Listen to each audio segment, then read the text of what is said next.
Global family, welcome back to our studios where today I am super excited to be joined by John Summit as he marks an amazing new chapter in his career as he takes over Universe Ibiza with his experts-only residency. Welcome, John. How are you doing? I'm doing amazing. That was a great intro. Thank you. Thank you very much. I was wondering how that might come out, but I'm glad you liked it. Yeah, I'm flattered. How's the start of summer been for you? I know you're very busy. Yeah. It's been absolutely unreal though, because in America, I kind of just show up to a city, play, leave, and I've actually created a whole lifestyle here in Ibiza, and it's really the dream out here. And I've been working towards this goal for my entire DJ career. I've been watching so many videos growing up from Ibiza, so many legends play out here, so it's a true honor to have my own night. And at Universe, it's like the top of the top right now, so I still can't comprehend it. I know, and of course, like we already said, Universe, one of the biggest stages here on the island, and as well, having a residency is quite different to flying in for an event or playing one night and then moving on. Yeah. What are the challenges or also the benefits, the more exciting parts of having your own residency here on Ibiza? The challenges are that I'm a perfectionist and that after every night I wish and have ideas of how to make it better and better and better. And I thankfully have a great team here, and I have the whole production team that I tour with throughout America and through the rest of the world. But the best part about it is that in these clubs we can bring in our own production, have our own dancers, have our own branding, obviously play whatever music I want. And I think some of the music I've been playing is music that doesn't get played here on the island at all. So it is a little nerve-wracking because there's a traditional sound to the island, and I'm kind of always use the pushing boundaries method when it comes to music. So I don't know, it's worked out pretty well, but yeah, it's interesting. So you're 3 weeks in now, I believe, and how has it been so far? What have been some favorite moments, and what would you like people who come to your night at Universe to experience, or how would you like them to feel when they leave the club? Well, they should feel on top of the world. But the first night I honestly played more traditional John Summit style, and kind of like what I've been doing in the Vegas residencies and what I've been playing in America. But this party is an experts only party, which is more my club oriented sound and more underground, for lack of a better term, finding new artists and putting on new artists. So I really try to strip back the music than what I normally play. So it's been a fun mix, and I can play a longer set than I normally do too. So 3 hours is kind of the sweet spot. And last Monday I played at 6 a.m. and it was slammed all the way to the end. So it's really cool. It's kind of wild people in Ibiza stay out that late. I don't know how they do it. Like, I know how I do it because I've been raving my whole life. But I don't know, is it in everyone's DNA here or what? I think so. I think the culture here, and then after comes the after party as well. Have you been to any Ibiza after parties yet? We do our own after party, but I haven't done anything official yet now. No. So I try to keep it low key. But yeah, Ibiza is the island that never sleeps. Exactly, yeah. I've been figuring that out very fast. Speaking of Ibiza, can you tell us about the first time you came to this island and what your first impressions were? The first time I came to this island, I played at Eden. I did parties with Repopulate Mars, which is Lee Foss's label, and then Defected. And Defected is who really put me on the international map, because when they signed my record Deep End in 2020, is the first time I got on like BBC radio and then Pete Tong, announced it, and that blew my mind for the time, because being a kid, who grew up in the Chicago suburbs, I never expected anyone to hear my music outside of Illinois even. And when I came here, it just showed how far music can truly travel. So to get to this point, it doesn't make any sense at all to me, but I'm along for the ride, and I'm here for it. It must be a real pinch me moment now to have your own residency here on Ibiza in what is still also widely regarded as one of the clubbing meccas of the world. What does it mean to you personally and professionally? So personally, because it's always been a dream, and I always told all my Chicago friends that I was going to do it one day, and no one believed me. So the fact that I'm here, I'm like, fuck yeah, I did it. And professionally, it just really shows that we've kind of like made it. And then, I think we've gotten a lot of, criticism, because we're a young team. Like, I'm 31, and then in terms of Ibiza DJs, the DJs here are all like 55 years old. So, I mean, Some of them. not talking shit, but when I had to use shampoo in the green room because I went straight to the set because they actually have a shower there, they didn't have any shampoo because none of the DJs have hair. No one's got hair Yeah, anymore. I'm like, what the bass hell? has made the hair fall out. Yeah, I got Martin Garrix with me, which is good, you know. So there's some youth out here, but Yeah. I think the island need more fresh faces, to be honest. For sure, definitely, because it's also sometimes you see the same names year in, year out, so it's definitely exciting to see some fresh new names as well. I think so because I've been touring America so heavy, and then after this next fall American arena tour, I'm gonna take a long time off from America, just because I've been doing it so much, and obviously I love it. That's where I'm from, but what excites me as an artist is trying new things, meeting new people, getting inspired, because I was lacking a little inspiration after my last album a few months ago, and then the amount of song ideas I've created over the last couple of weeks has been insane. So something about this island gets the creative juices flowing. I don't know what it is. I was going to say, because you mentioned you've built a little bit of a lifestyle here, so are you based during the whole summer here on the island, or do you have a base? Yeah. So I have a villa. Not saying where it's at because don't need any visitors, but but yeah, we have like the whole teams together, which is awesome. So we can communicate every single day, and we have a good routine going right now. We've been doing hikes, been getting outside, and which is why I haven't hit the after parties too hard.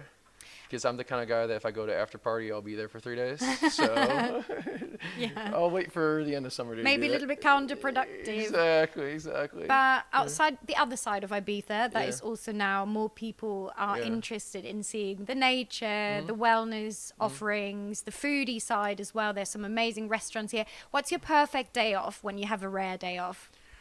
Perfect day off would be hitting the beach in the morning, jumping in the water, grounding yourself, like actually going in the ocean does wake you up. It's like a natural cold plunge, and then from there getting a run in, getting a lift, hopefully a hike as well, and then just a nice home cooked meal is amazing. And then by then put on some music, hopefully make some music, and just trying to get inspired at all times.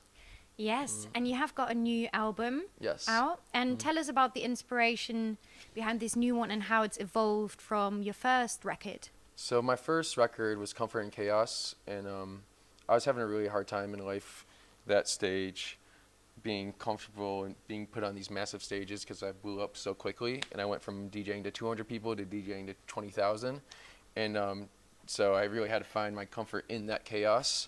So it's kind of a little bit more of an emotional record.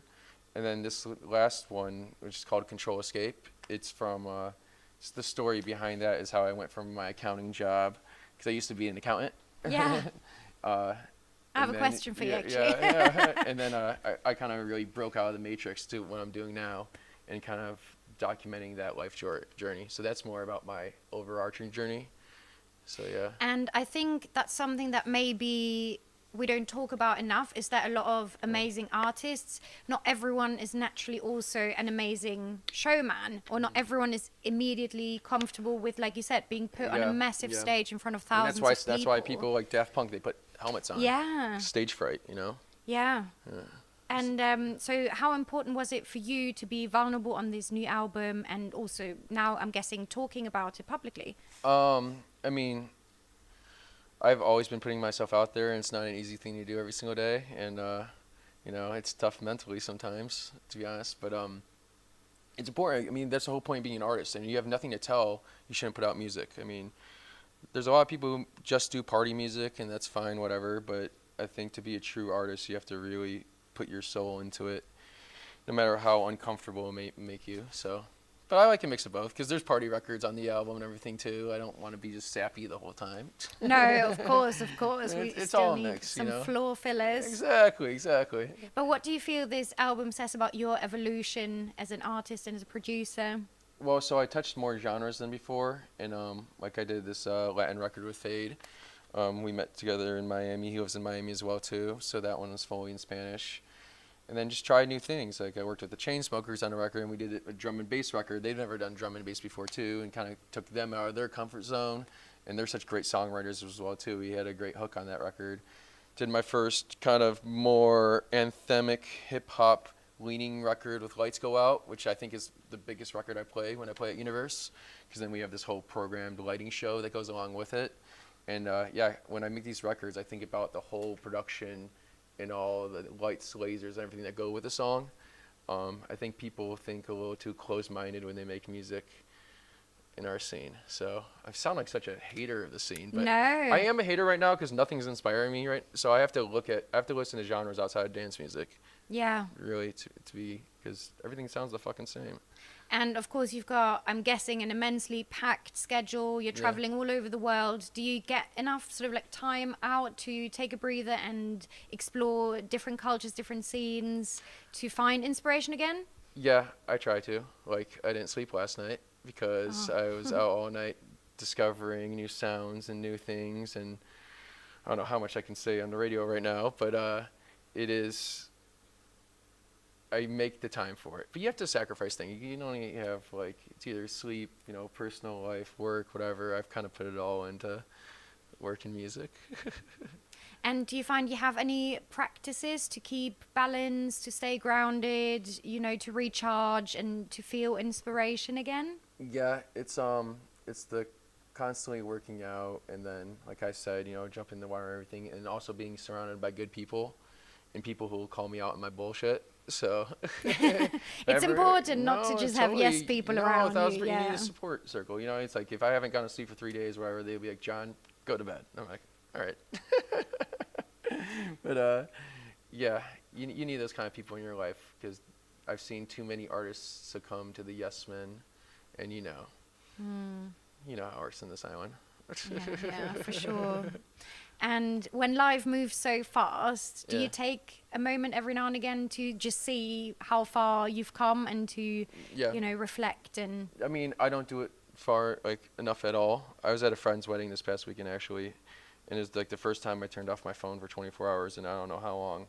And then the friends that they met at one of my shows too, so I didn't even know that until they did their vows and all everything, got me all sappy, and yeah, it actually made me realize that there's actual impact to making music, but it's tough to take it all in because it's just camera, lights, blah, blah, blah. Yeah. So, I don't know, one of these days. I know, and I'm sure obviously you've already reached some massive milestones, but what is your sort of vision for the next few years? Is there something that's still on your list of things? Yeah, like scoring a movie. So I'm working on a couple like songs for movies right now, and I'm kind of diving in that route. But What's your favorite movie genre? favorite genre? Well, I mean, my goat is Hans Zimmer. So whatever he scores, like that, I think that is like a long-term goal of mine. So then I guess like Christopher Nolan would be my favorite director in that sense. So I guess, I don't know, sci-fi, drama, stuff like that. So yeah, that's the long-term goal, but just tough with touring. So I'm trying to figure out a way where I could do like a residency over the summer, then take like a fall off to work on that and do other projects, because there's just so many DJs who just never get off the road. Yeah. And it doesn't really make sense to me. You could keep going all year round, of course. Yeah, I mean, I could play 5 times a day if I wanted to. We already said you already did, which is incredible. Yeah. The record of most shows played. Yeah. Well, make sure you take some time to recharge as well. Yes. Tomorrow is my decompression day, so if you have any tips what to do in Ibiza. Yes, but we won't say it on camera. Oh, okay, yeah. Otherwise, they'll hunt you down on a hidden beach somewhere. True. Okay, yes. So I'll go to some beach, but we'll talk about it off camera. Yeah, we will. Some sea, some good food, some There you sun. go. Yeah. Nice. And shall we finish maybe with a few quick fire questions? Okay, let's do it. Just some another easy sip of ones. water here. All right. Number 1, sunrise set or peak time in the middle of the night? I'm really good at peak time. I love sunrise set, but like peak time is kind of my shit. So I prefer both. It depends what the vibe is. Because one of my favorite sets of all time was in Bali, and that was a sunrise set, or that was sunset technically. And then I do Burning Man every year. The sunrise is at Burning Man. Ooh. So, but yeah, out here, peak time. Yeah, for sure. One track that's guaranteed not to leave your USB in 2026. Fuck, that's a good question. Don't Believe It. I think that's kind of the song in the summer right now. It's on Control Escape. It's with this amazing upcoming talent, absolutely. And I truly believe in her. And it's just a really good, feel-good record that I actually made the song or the chord progression in 2020. So it took me 6 years to make that record. Wow. So yeah, I really love that one. Yeah. Yeah. And describe Ibiza in 3 words. Ibiza 2026. 3 words. God, that's the one. Well, party is a big one, of course. Lifestyle, because it's like, depends which lifestyle you want to take. But then, most importantly, people. Because you meet people from all around the world, all walks of life. Of course, there's locals here too, but there's people from, Spain, Italy, France, UK, America, and it's like a true melting pot across the world. So I think people is the most important one. Yeah. And the last one, what can people expect from a night at Universe with you that they won't find anywhere else in Ibiza this year? Real music, authenticity, people who are truly there to be part of a party, be involved, have fun, and just are there for the right reasons, I think. So I really connect with the crowd, really connect with the fans.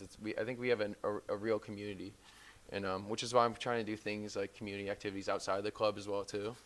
So we're gonna do like run clubs, hike clubs. We're gonna do this like beach cleanup initiative on Wednesday, and just things like that, because partying is all fun and all, but I don't like just meeting people at parties and never seeing them again.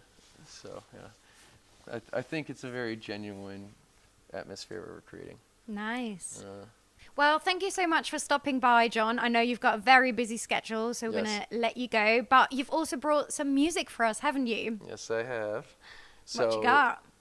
Week 2, I did this back-to-back with S.G. Lewis, and it was very impromptu. We didn't plan anything out at all, and that could either be a great thing or a bad thing, but he's a true musician, and he really knows how to work the decks like an instrument, and I really prided myself in my DJing as well too, and just was one of those nights where we fully clicked, and we make sure to record every set. I very much gatekeep my sets, but this one I think would be a perfect representation for what we play at Experts Only, and I hope the people at home, in the car, or wherever you're listening, enjoy. Enjoy. Let's do this. Hey. Hey. There we go. Thank you, John. Awesome. Thank you. Your questions are awesome. Oh, great. Glad you liked it.